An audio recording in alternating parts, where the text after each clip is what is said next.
அஸ்ஸலாமு அலைக்கும் ரஹ்மத்துல்லாஹி தஆலா பரகாத்துஹு. Welcome to Islamic media TN. இன்றைக்கி இந்த வீடியோவில் நம்ம என்ன பார்க்க போகிறோம்னு பார்த்தீங்கன்னா, டாபிக் யார் இந்த இப்லீஸ் அப்படின்றது தான் பார்க்க போகிறோம்.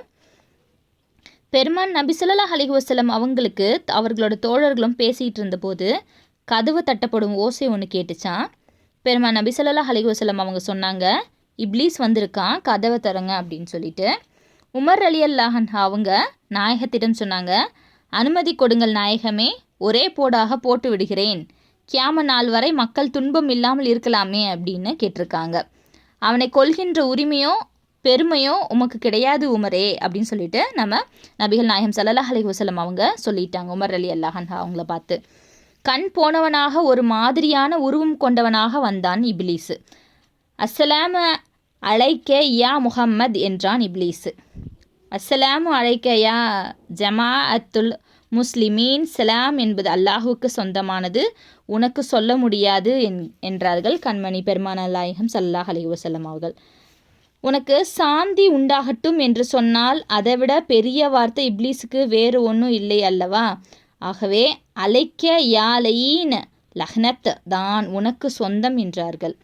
கண்மணி நாயகம் ஸல்லல்லாஹு அலைஹி வஸல்லம் ஏன் இங்கே வந்த அப்படின்னு சொல்லி கேட்டிருக்காங்க.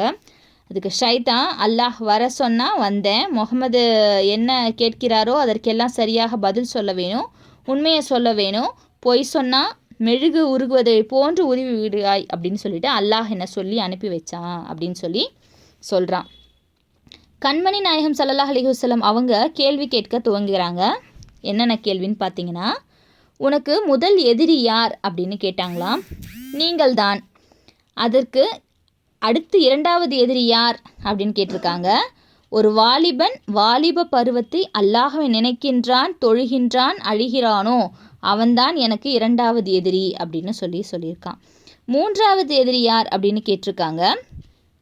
பேணுதலான ஆலிம்கள் அப்படின்னு சொல்லியிருக்கான். நான்காவது எதிரி யார் அப்படின்னு கேட்டதுக்கு, சுத்தத்தின் மீதே நிரந்தரமாக இருப்பவர்கள், ஒழுவுடன் இருப்பவர்கள், இவங்க நான்காவது எதிரியாக வந்துட்டு இருக்காங்க. ஐந்தாவது எதிரி யார் அப்படின்னா பொறுமையாளன். நபி அவர்கள் பொறுமையாளன் என்று எப்படி அறிந்து கொள்வாய் அப்படின்னு கேட்டிருக்காங்க. 3 நாள் பட்டினியால் வாடினாலும் அடுத்தவரிடம் உதவி கேட்க மாட்டான், பொறுமையுடன் இருப்பான் அப்படின்னு சொல்லியிருக்கான். அடுத்த எதிரி யார்? நன்றி செலுத்துகிற பணக்காரன். கண்மணி நாயகம் ஸல்லல்லாஹு அலைஹி வஸல்லம் சொல்லியிருக்காங்க, என் உம்மத்து தொழுகையில் நிற்கிற போது உன் நிலை என்ன ஆகும் அப்படின்னு கேட்டிருக்காங்க. எனக்கு கடுமையான காய்ச்சல் வந்து விடும் அப்படின்னு சொல்லியிருக்கான். அதே மாதிரி நோன்பு நோக்கிற பொழுது உன்னோட நிலை என்ன ஆகும் அப்படின்னு கேட்டிருக்காங்க. என்னை கைது செய்யப்பட்டவனை போன்று நான் மாறிவிடுவேன் அப்படின்னு சொல்லியிருக்கான். ஹஜ்ஜுக்கு வரும்போது உன்னோட நிலைமை என்ன அப்படின்னு கேட்டிருக்காங்க. நான் பைத்தியக்காரனை போன்று மாறிவிடுவேன். சதக்கா கொடுக்கின்ற பொழுது உன் நிலை என்ன ஆகும்? என்னை ரம்பத்தை வைத்து அறுத்ததை போன்று இருக்கும் அப்படின்னு சொல்லியிருக்கான். சபையில் இருக்கின்ற அபூபக்கர் ரலியல்லாஹு அன்ஹு அவங்கள காட்டி கேட்கிறார்கள் நாயகம் ஸல்லல்லாஹு அலைஹி வஸல்லம், இவரை குறித்து இப்லீஸே நீ என்ன சொல்கிறாய் அப்படின்னு கேட்டிருக்காங்க. இஸ்லாத்துக்கு வருவதுக்கு முன்னாடியே இவர் எனக்கு வழிபடவில்லை, இஸ்லாத்துக்கு வந்ததுக்கு பின்பு எங்கே எனக்கு வழிபட போகிறார் அப்படின்னு இப்லீஸ் பதில் சொல்லியிருக்கான். உமர் கத்தாப் ரலியல்லாஹு அன்ஹு அவங்கள காட்டி இவரை குறித்து என்ன சொல்கிறா அப்படின்னு சொல்லி கேட்டிருக்காங்க. இவர் ஒரு பாதையில் வந்தால் நான் அடுத்த பாதையில் சென்று விடுவேன் அப்படின்னு சொல்லிட்டான். உஸ்மான் குறித்து நீங்கள் என்ன நினைக்கிற அப்படின்னு சொல்லி கேட்டிருக்காங்க. மலக்குகளே அவரை கண்டு வெட்கப்படுகிறார்கள், நானும் அவரை கண்டு வெட்கப்படுகிறேன் அப்படின்னு சொல்லிட்டான். அலியை குறித்து நீ என்ன சொல்கிறாய் அப்படின்னு கேட்டிருக்காங்க நம்ம நாயகம் ஸல்லல்லாஹு அலைஹி வஸல்லம். அலி என்னுடைய முடியை பிடித்து உள்ளார், நான் அவரின் முடியை பிடித்து இருக்கேன், இருவரும் சண்டையிட்டு கொண்டுள்ளோம், நான் விட்டாலும் என் முடியை அலி விடுவதாக தெரியவில்லை, அலி எதிரில் நின்றாலும் ஸ்திரமாக இருப்பார்கள், வெற்றி வாகை சூடுவார்கள் அப்படின்னு சொல்லியிருக்கான். அல்லாஹ்விடம் நீ என்ன கேட்டாய், அவன் என்ன கொடுத்தான் இப்லீஸே அப்படின்னு சொல்லிட்டு நம்ம கண்மணி நாயகம் ஸல்லல்லாஹு அலைஹி வஸல்லம் அவங்க கேட்க, எனக்கென்று வீடு வேணும் என கேட்டேன், பாத்ரூம் கழிவறை தான் உன் வீடு என்றான் அல்லாஹ். எனக்கென்று மஜ்லிஸ் வேணும், சபை வேணும் என கேட்டேன், முச்சந்தி தான் உன் சபை என்று சொல்லிவிட்டான் அல்லாஹ்.